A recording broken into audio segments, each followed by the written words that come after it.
The next speaker is Dr. Michela Polidoro from the Humanitas Research Hospital, and she will give a talk about Cholangiocarcinoma-on-chip, a 3D liver tumor platform for personalized medicine. Good afternoon.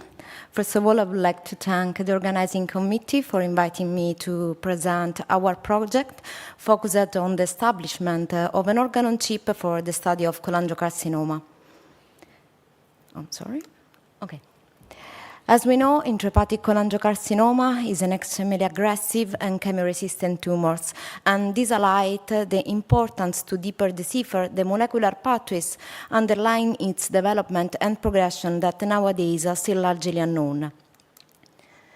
This is mostly due to the lack of in vitro or in vivo models able to recapitulate the complexity of the cell-cell or cell-immune system interaction observed in the in vivo CCA. And despite in the last years several models of liver on chip were developed, they were mainly focused on mirroring the healthy liver for drug toxicity screening. So the aim of our studies was to establish this microfluidic platform able to mirror an in vivo-like CCA microenvironment. And in the very first step of our project, we focused on identify the right culture design of our chip in order to mirror the in vivo CCA. So we decided to seed gel embedded in the central channel of our platform a co-culture of tumor cells with cancer-associated fibroblasts, or CAF, flanked by endothelial cells in one lateral channel, recreating a tubular structure, thus mimicking the presence of an endothelial vessel within the chip. Then the chip was designed on AutoCAD, in which each measure was specifically set for our purposes, as for example a narrow central channel in order to promote the interaction between tumor cells and CAF, flanked by two larger lateral channels with 4 big reservoirs in order to provide a sufficient nutrient supply for our cells. Then the chip was produced at the Polytechnic of Milan using a technique called soft lithography to obtain a mold for its serial production. Furthermore, thanks to the collaboration with the hepatobiliary and general surgery department of our institute, we were able to isolate the primary cells used in this study from ICCA surgical specimen. And briefly, from the tumor sample, we isolate both the tumor cells and the cancer-associated fibroblasts, while from the liver specimen far from the tumor, we isolate the endothelial cells. And prior to the injection within the chip, we verify the purity of our cell culture by performing an immunofluorescence assay with the specific marker for each cell type. So then we focused on identify the right, all the protocol for the cell co-culture within our platform, from the identification of a unique medium for 3 different types of cells that normally will grow with the 3 different media, to the identification of the right type of hydrogel for the cell culture within the central channel, and we found in a mixed and customized hydrogel composed of collagen and fibrin gel the optimum hydrogel able to sustain the viability and the 3-dimensional growth pattern of the tumor cells. And then we identify the right co-culture parameter for tumor cells and CAF, and we found in the 1-to-1 ratio for tumor cells and CAF the optimal seeding density for our platform. So once we have established all the protocol, the cell culture protocol, we moved on visualize the 3-dimensional cellular rearrangement within the chip. Briefly, before the cell injection within the platform, tumor cells and CAF were stained with 2 different fluorescent cell tracers, red for CAF and green for tumor cells. And after 96 hours in culture, an immunofluorescence assay with an anti-CD31 was performed in order to visualize the endothelial cell membrane. As we can see from this first video, that is the reconstruction of our central channel, the tumor niche,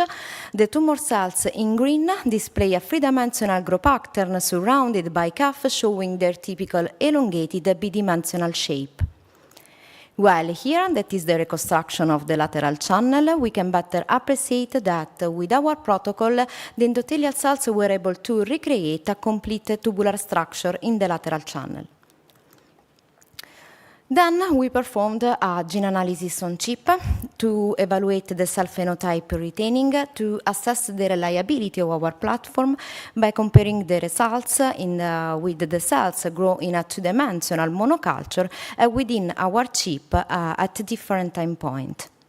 As we can see, we observed a significant increase in the expression of both CK19 and EpCAM for the tumor cells when they are co-cultured within our platform, and similar results were observed for alpha-SMA and the PDGFR-beta for the cancer-associated fibroblast.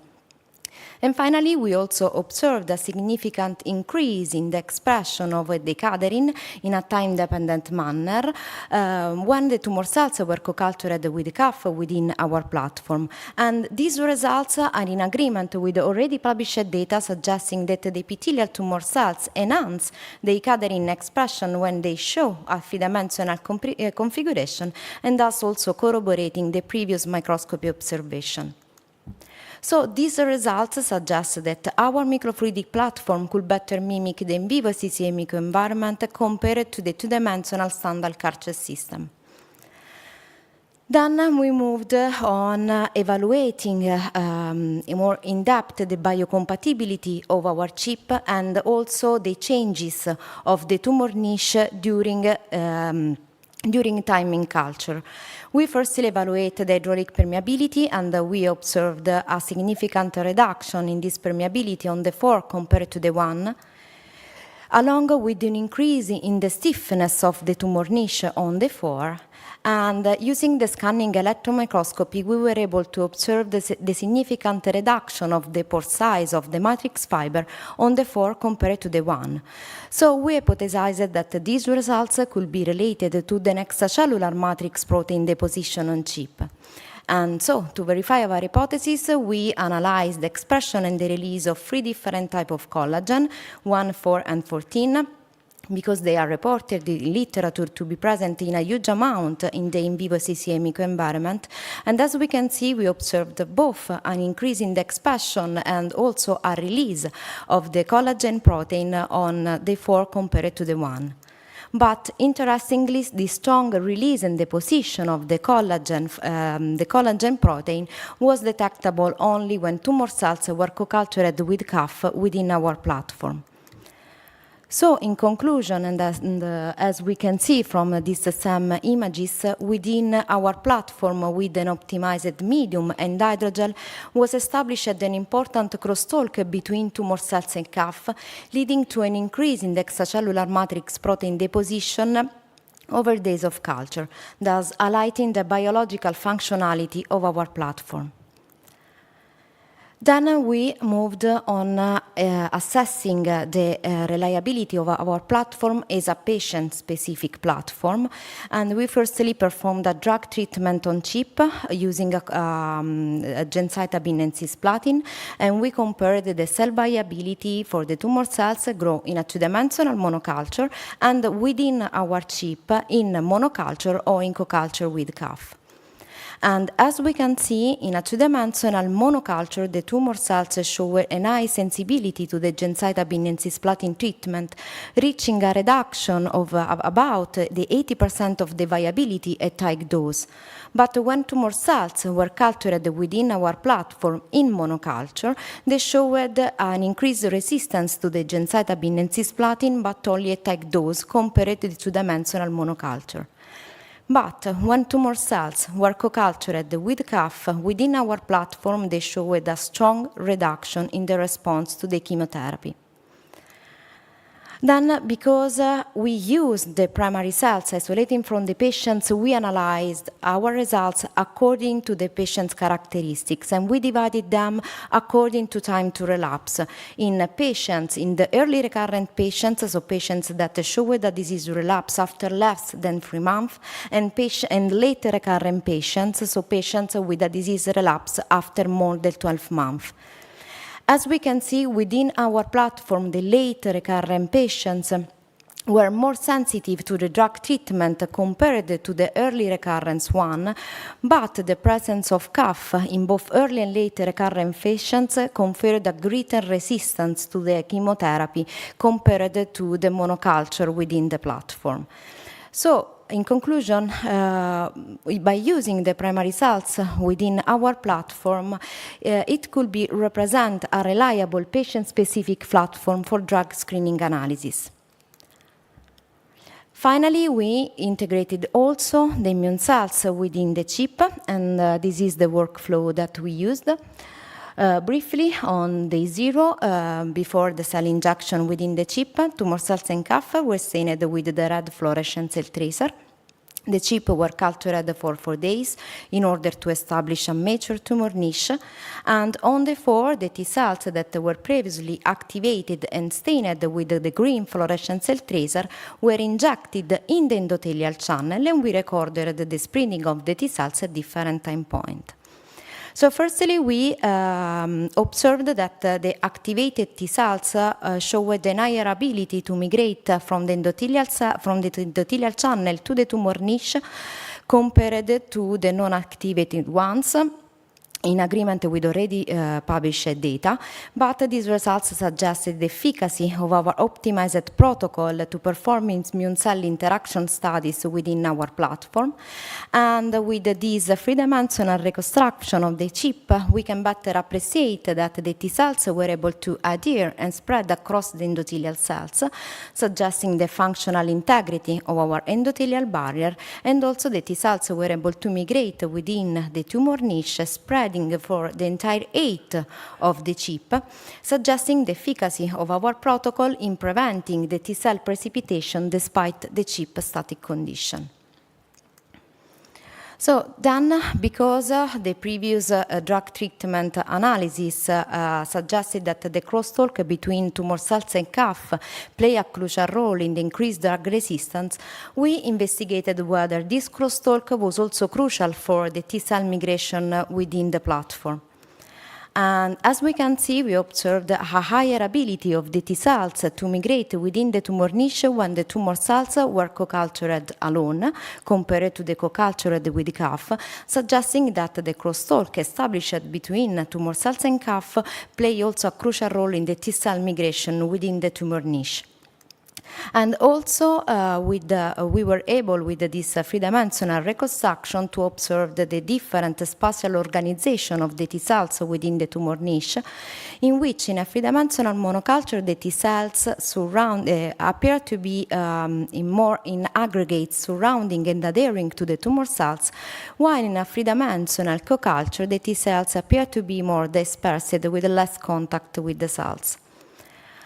So we moved on analyzing in depth the tumor microenvironment. We analyzed the expression of several molecules reported in literature to have an attractive or repulsive role for the T cells. And as we can see, we observed a higher expression of the immunosuppressive molecules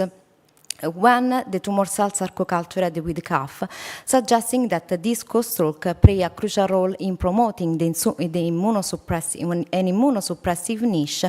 but also this crosstalk mainly affected the migration of the CD8 positive cells within the tumor niche rather than the migration of the CD4 positive one. Finally, as previously done for the drug treatment, we analyze our results according to the patient's characteristics by dividing them in high and low infiltrating patients according to the percentage of the CD3 positive cells assessing by immunohistochemistry. And as we can see, as we observed in these immunohistochemistry slides, we observed a higher ability of the T cells to migrate within the tumor niche in the high infiltrating patients compared to the low infiltrating one.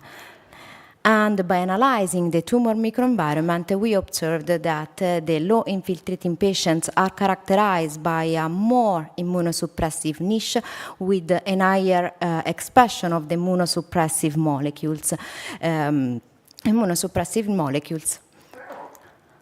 So, in conclusion, our platform could provide a reliable three-dimensional device to elucidate the biological mechanism underlying CCA drug resistance and to perform immune cell interaction studies. as well as our platform could provide a reliable device to investigate patient-specific therapeutic strategies, because it's shown to be able to recapitulate the different drug responses according to patients' characteristics, as well as is able to recapitulate the heterogeneity of the tumor microenvironment, showing differences in the T-cell trafficking and the expression of the immunomodulatory molecules between low and high infiltrating patients. I would like to thank all the people who participate in the development of this project, my supervisor, Professor Analeo, and you for your kind attention.